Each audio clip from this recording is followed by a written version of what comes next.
नाम से जी लूं, तेरे नाम से मर जाऊं, तेरी जान के सदके मैं कुछ ऐसा कर जाऊं।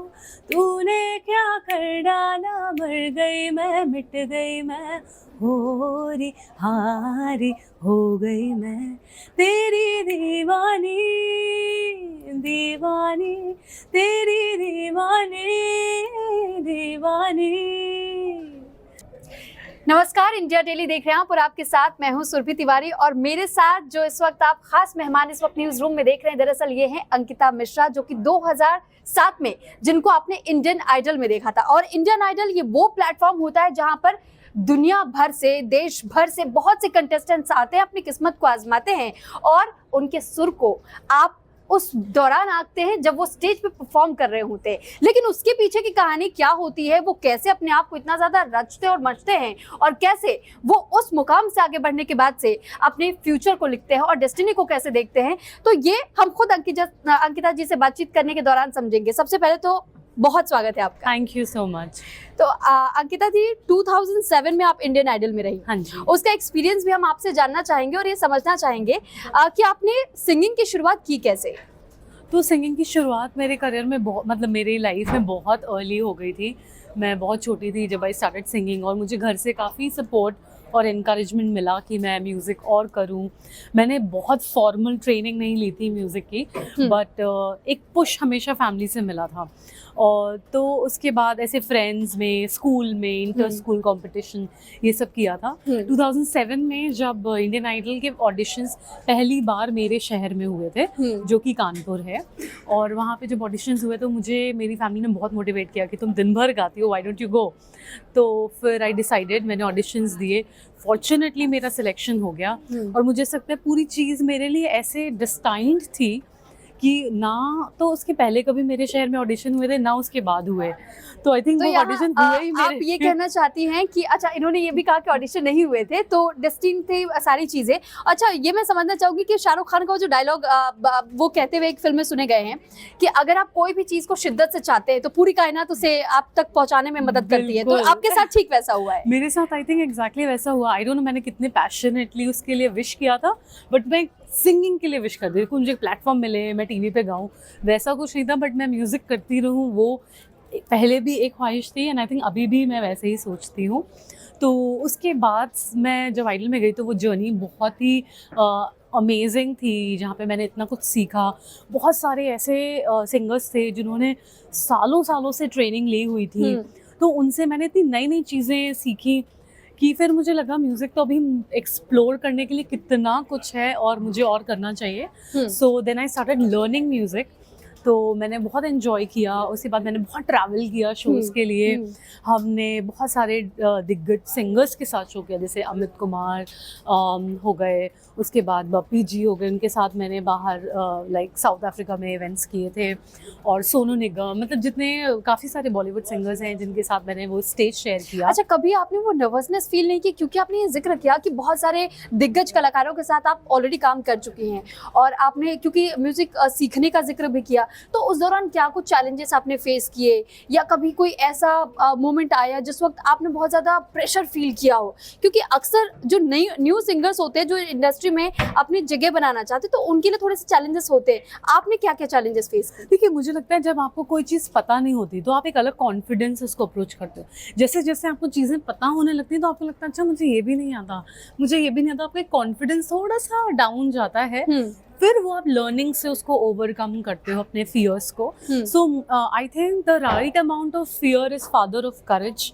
तो एक सही मात्रा में अगर आपके अंदर एक डर है तो आप और अच्छा परफॉर्म करते हो। बहुत ज़्यादा डर भी नहीं होना चाहिए और बहुत ज़्यादा ओवर कॉन्फिडेंस भी नहीं होना चाहिए, वेयर जहाँ पे चीज़ें गुफ अप हो जाती हैं। सो आई थिंक एक राइट अमाउंट ऑफ फियर हमेशा, आज भी जब मैं शोज़ करती हूँ तो एक नर्वसनेस डेफिनेटली होती है, बट वो मुझे लगता है बहुत। अच्छा, ऑडियंस का फर्क पड़ता है क्या? क्योंकि मैंने कई बार ये सुना है कई सिंगर से, वो ये कहते हैं कि जब हम परफॉर्म करने के लिए जाते हैं तो बहुत मैटर करता है कि आप किस किस्म के ऑडियंस के बीच में खड़े हैं। बहुत लाइव में तो बहुत मैटर करता है, बिकॉज आई रिमेम्बर मैंने शोज़ किए जहाँ पे कॉलेज का क्राउड है या कॉर्पोरेट का क्राउड है जो बहुत ज़्यादा एनर्जेटिक है, और कभी कभी ऐसा होता है कि हम बहुत जोश से गा रहे हैं बट वहाँ पे ऑडियंस बहुत ठंडी है, तो अब बहुत ज़्यादा पुश करते हैं उनको, या एल्डरली ऑडियंस है जो एकदम उठ के डांस नहीं करने लगती, तो थोड़ा सा एक लगता है क्या करें ऐसा, आर दे एंजॉइंग, है उनको मज़ा आ रहा है या नहीं। तो आई थिंक एक आर्टिस्ट जो स्टेज पे होता है उसको एक वैलिडेशन की कंटिन्यूसली ज़रूरत पड़ती है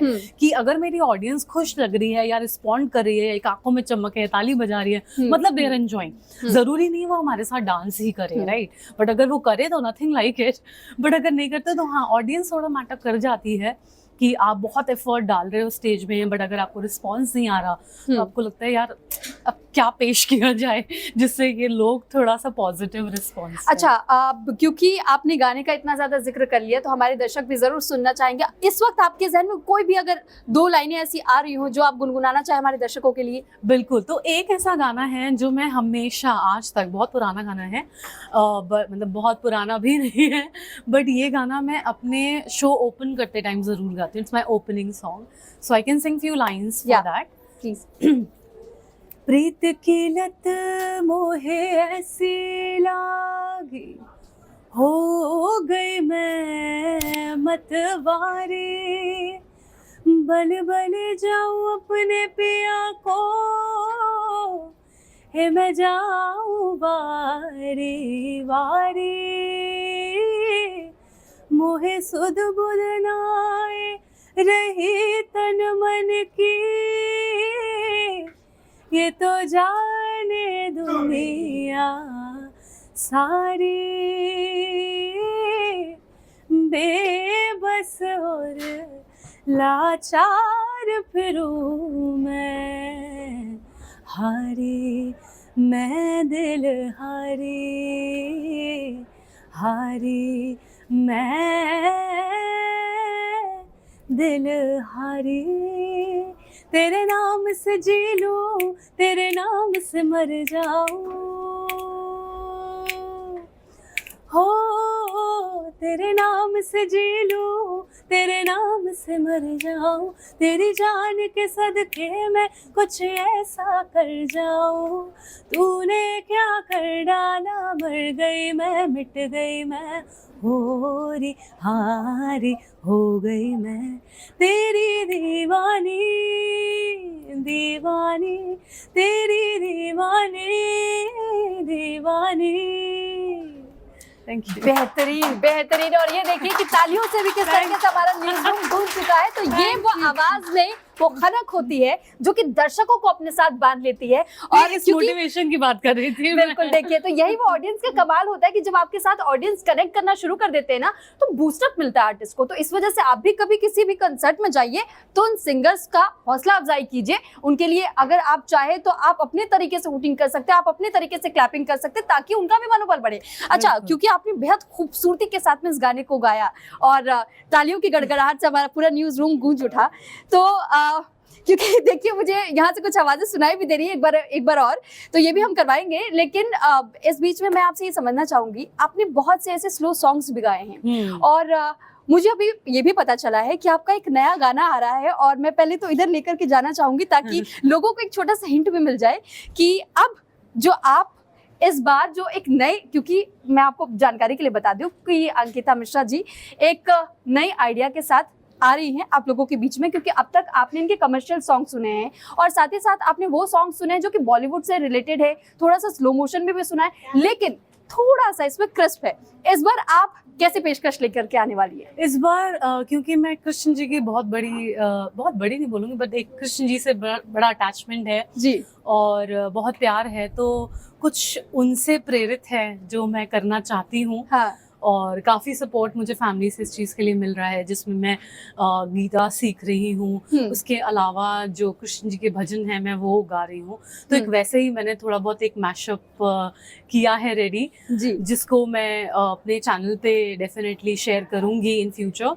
बट और भी ऐसे कृष्ण जी के भजन हैं जो मैं सीख रही हूँ, तैयार कर रही हूँ, रिकॉर्ड कर रही हूँ, जो कि मैं अपनी ऑडियंस के साथ शेयर करूँगी। अच्छा, तो बहुत ही डिफरेंट फ्लेवर ये मंदिर भी है, देखेंगे जी, पीछे मंदिर भी है। और आपने ये कहा कि भगवान श्री कृष्ण की भक्ति में आप बहुत ज्यादा भाव विभोर रहती हैं, आप उनसे बहुत ज्यादा जुड़ाव महसूस करती है। भगवान श्री कृष्ण और राधा को इस वक्त आप यहाँ मंदिर में देख भी पा रही हैं, तो अगर उसी गाने का एक प्रमोशन के लिए ही सही, लेकिन अगर 2 अंतरा और हमारे दर्शकों के लिए? तो अच्छा मैं बता दूं कि ये कवर सॉन्ग्स ही होंगे अभी, जी। कुछ ओरिजिनल हैं बट ये वाला जो मैं अभी गाऊंगी कवर है और बहुत पुराना भजन है। जी। और मुझे आजकल तो मेरे दिमाग एकदम जहन में ये बस चुका है, so I will sing that song.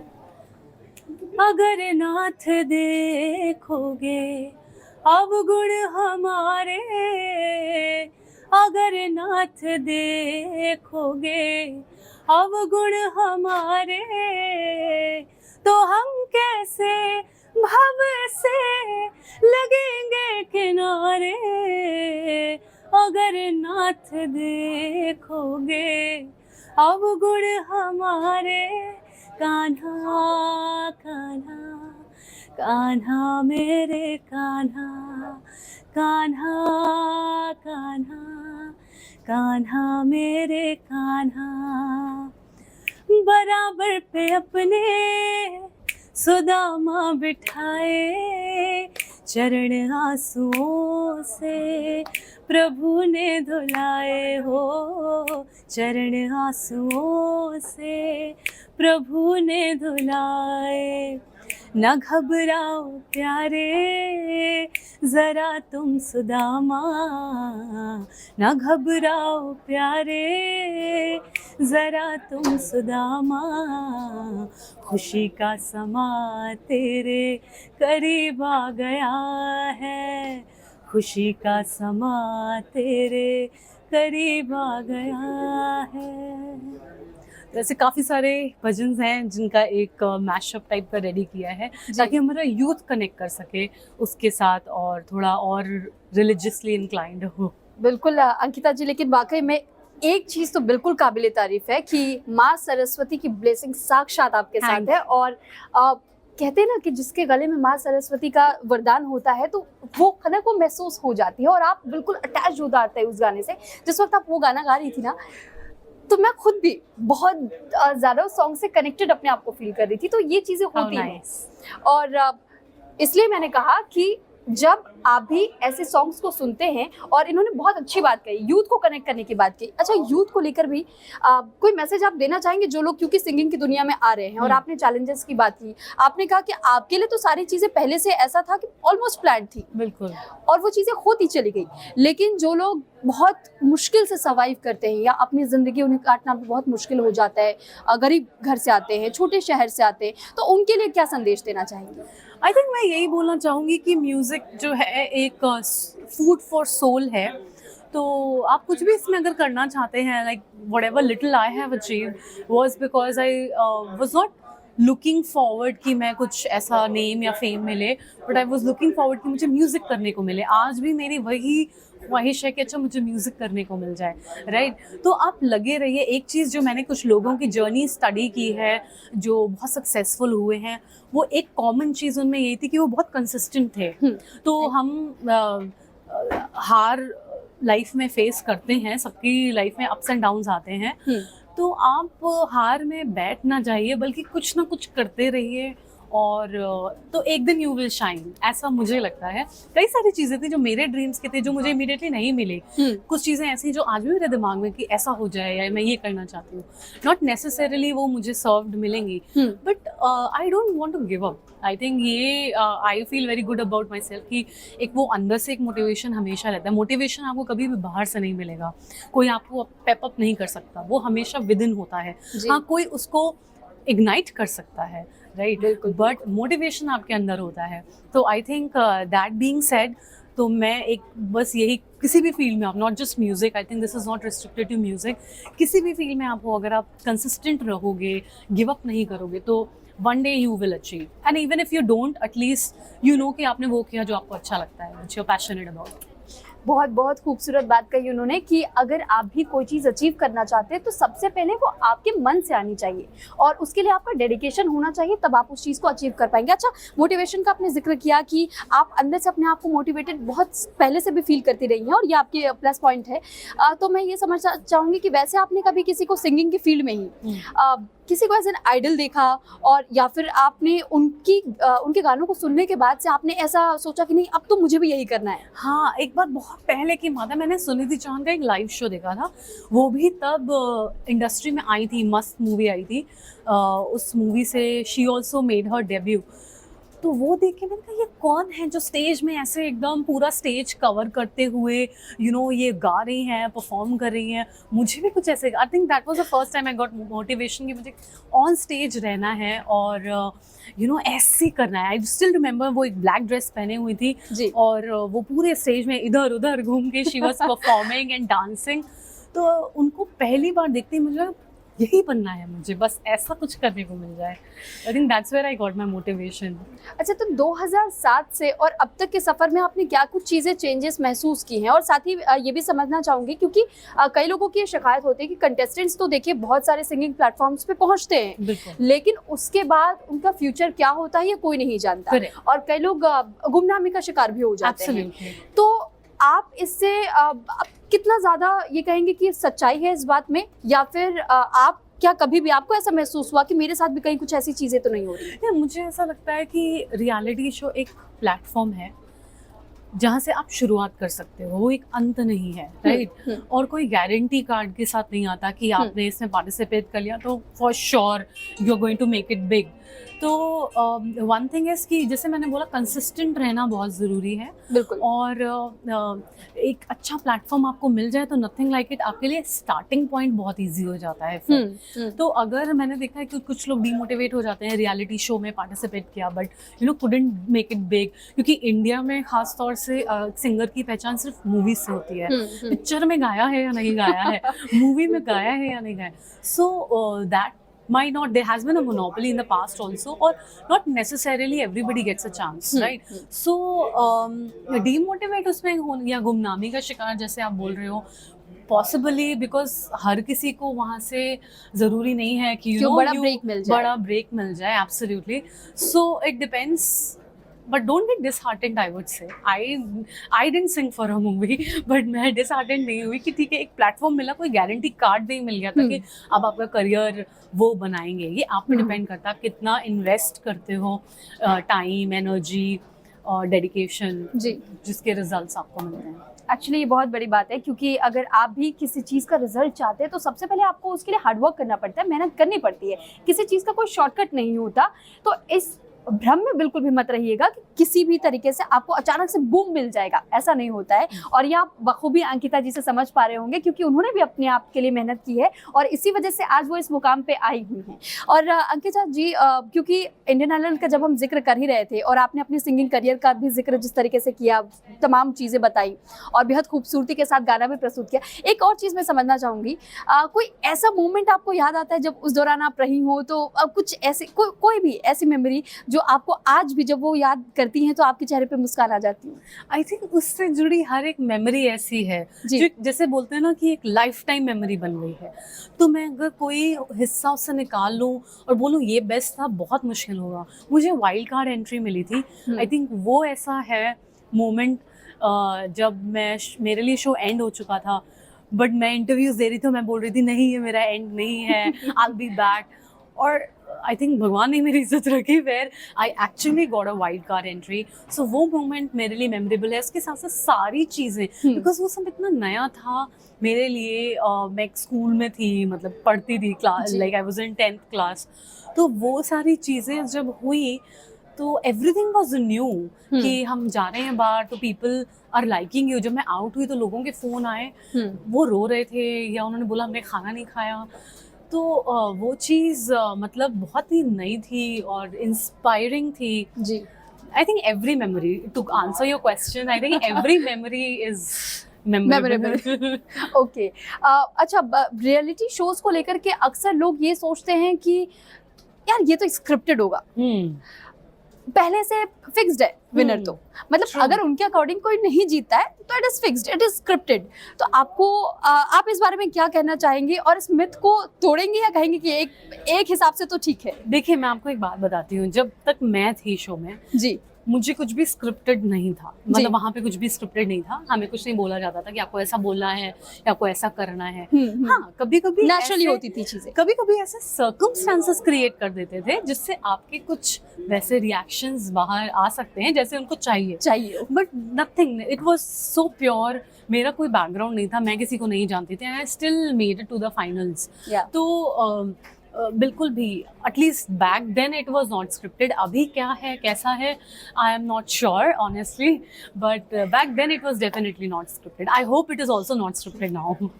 तो जो मिथ है कि रियलिटी शोज मैक्सिमम स्क्रिप्टेड होते हैं, तो अंकिता जी ने ये बता दिया है कि उनके समय में ऐसा कुछ नहीं था, और वो ये भी चाहती है कि आगे ऐसा कभी कुछ हो भी ना, क्योंकि लोग बहुत सारी चीज़ों को लेकर के अपने जहन में, और उसके बाद से किसी शो में जब आते हैं पहुंचते हैं, और क्योंकि ऑडियंस भी कनेक्ट करती है, तो वो भी यही चाहते हैं कि स्क्रिप्टेड उनके सामने कुछ परोसा ना जाए, जो भी है वो फैक्ट के आधार पे, रियलिटी के आधार पे। अच्छा, आपने क्योंकि जिक्र किया और मैंने आपकी बेहद खूबसूरत गानों को जब सुना, तो मैं दिल से बता रही हूँ कि उन गानों से मैं अपने आप को कनेक्ट कर गई, और क्योंकि न्यूज़ रूम का माहौल भी हमने देखा, एक और छोटा सा कोई और गाना अगर आप गाना चाहें। मैं तो गा दूंगी, बट अभी तो मुझे ऑडियंस से इतना इंकरेजमेंट मिला तो इन्हें भी थोड़ा गाना पड़ेगा और आपको भी गाना पड़ेगा, तो ये आप पूछ लो अपने लोगों से। मेरी आवाज सुनते ही पता चले हमारी व्यूअर्स भाग जाए। बहुत अच्छी है, आपके इंटरव्यू में मैंने आवाज सुन ली है, it is very melodious I would say, so if everybody will sing with me then I can sing. Okay, तो हम अब इधर चलेंगे और उसके बाद से हम अपने कुछ लोगों से भी बातचीत करेंगे और उनसे भी कहेंगे कि आप थोड़ा सा साथ दे दीजिए ताकि आपको बूस्टअप मिल जाए। हाँ। और उसके बाद हम गाने का अंतरा भी आपके सामने रखेंगे। तब तक मैं एक चीज़ और समझना चाहूँगी, क्योंकि आपका सिंगिंग करियर अब तक का जितना भी रहा है, क्या आप चाहेंगे कि आपके फ्यूचर फैमिली से अगर कोई सिंगिंग करियर में आना चाहे तो आप उन्हें मोटिवेट करेंगी जाने के लिए, या फिर कोई और फील्ड आप चूज करने को कहेंगे? I will definitely motivate for music. At least ज़रूरी नहीं आप उसमें करियर बनाए, बट आपको एक म्यूजिक की समझ, एक म्यूजिक से लगाव होना चाहिए, बिकॉज वो आपको इमोशनली एक बहुत अच्छा इंसान बनाता है कहीं ना कहीं, राइट? और एक बहुत प्योर सोल म्यूजिक, अगर आप म्यूजिक से वाकई कनेक्टेड हैं तो your soul will be very pure. तो मैं डेफिनेटली किसी ना किसी तरीके से जो भी मेरी फैमिली है उनको कनेक्टेड रखना चाहूँगी म्यूजिक से, या इंस्पायर करूँगी और मोटिवेट करूँगी कि वो कनेक्ट करें। ओके, ठीक है। तो यहाँ मैं अपनी टीम मेंबर से भी रिक्वेस्ट करना चाहूँगी, क्योंकि एक गाने का अंतरा वो और ज़्यादा गुनगुनाना चाहेंगे अंकिता जी, लेकिन उनकी एक शर्त है कि अगर हमारे टीम मेंबर्स थोड़ा सा बूस्टअप कर देंगे तो वो ज़रूर वो गाएंगी और दोबारा से आप लोगों को अपनी मधुर आवाज़ सुनाएंगी। तो एक बार बूस्टअप हो जाए प्लीज़ उनके लिए, आइए। अच्छा, बूस्टअप सिर्फ तालियों से नहीं, गाने इनके साथ गाना पड़ेगा, गाना भी पड़ेगा। बिल्कुल। आपके लिए मैं एक गाना जरूर गाना हाँ, एक सेकंड। अच्छा, प्लीज।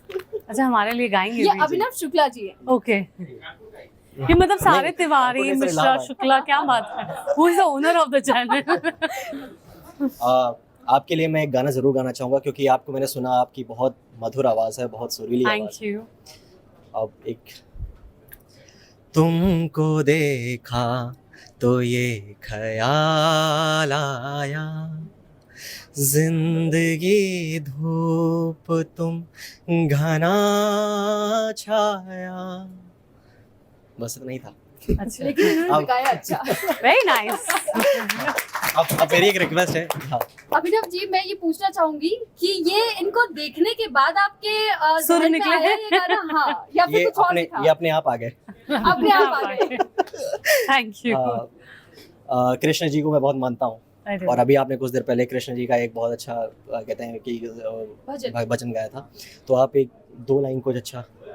भगवान कृष्ण। बिल्कुल बिल्कुल बिल्कुल। अच्छा, he is not put me on spot now, but I'll sing. Kanha सदा मुझ पर रहमत की नजर रखना, कान्हा सदा मुझ पर रहमत की नजर रखना, मैं दास तुम्हारा हूँ इतने तो खबर रखना, कान्हा सदा मुझ पर रहमत की नजर रखना, यहाँ कोई नहीं अपना बस तेरा सहारा है, तेरा सहारा है, तेरा सहारा है, कहीं डूब न जाऊं मैं, कहीं डूब न जाऊं मैं, कहीं डूब न जाऊं मैं, मेरा हाथ पकड़ रखना कान्हा सदा मुझ पर, रहमत की नजर रखना, रहमत की नजर रखना, रहमत की नजर रखना। थैंक यू, बहुत बहुत शुक्रिया, बहुत थैंक यू। तो अंकिता जी लगातार आपको अंतरे सुना रही हैं गानों की, कॉन्सर्ट हो गया है। खास तौर पे देखिए कि जो भजन इन्होंने आखिरी में भी गाया और कान्हा से वो अटैचमेंट आपको जरूर महसूस हो जाएगा, इनकी आवाज इतनी मधुर है। और अंकिता जी बहुत बहुत शुक्रिया कि आप हमारे साथ यहाँ पर बातचीत के लिए आई। और नो डाउट एक बार फिर मैं यही कहूँगी कि वाकई माँ सरस्वती का आशीर्वाद आपके साथ है, और हम ये उम्मीद करते हैं कि जो भजन आप हमारे दर्शकों के लिए लेकर के आ रही हैं वो सुपर डुपर हिट हो। वो मेरे YouTube चैनल पे ही आएंगे, so you can also encourage आइए कि प्लीज। ज्यादा से ज्यादा लोग चैनल को फॉलो करें, and if you can share the link for my channel in Sure. This episode, तो आएं और उसको सुने और अपने फीलिंग्स शेयर करें, हाउ दे फील अबाउट अपने इट। चैनल का नाम बताना चाहेंगे? हाँ, इट्स अंकिता मिश्रा म्यूजिक। तो अंकिता मिश्रा म्यूजिक को अगर आपने फॉलो नहीं किया है तो आप अभी फॉलो कर लीजिए, ताकि आपको भजन भी अगर सुनने का मन हो तो आप इनकी मधुर आवाज के साथ में सुन सकते हैं। और साथ ही अगर आप बॉलीवुड सॉन्ग्स को सुनना बहुत ज्यादा पसंद करते हैं या फिर स्लो सॉन्ग्स को सुनना पसंद करते हैं, तो भी आपको वहीं पर एक ही प्लेटफॉर्म पे ये हर तरीके के कलेक्शंस आपको मिल जाएंगे म्यूजिक से, जो म्यूजिक के लवर्स है। Thank you so much Thank you. कि आपने हमारे दर्शकों का दिन बना दिया है। बिल्कुल, मेरा दिन बन गया। Thanks for having me. Thank you.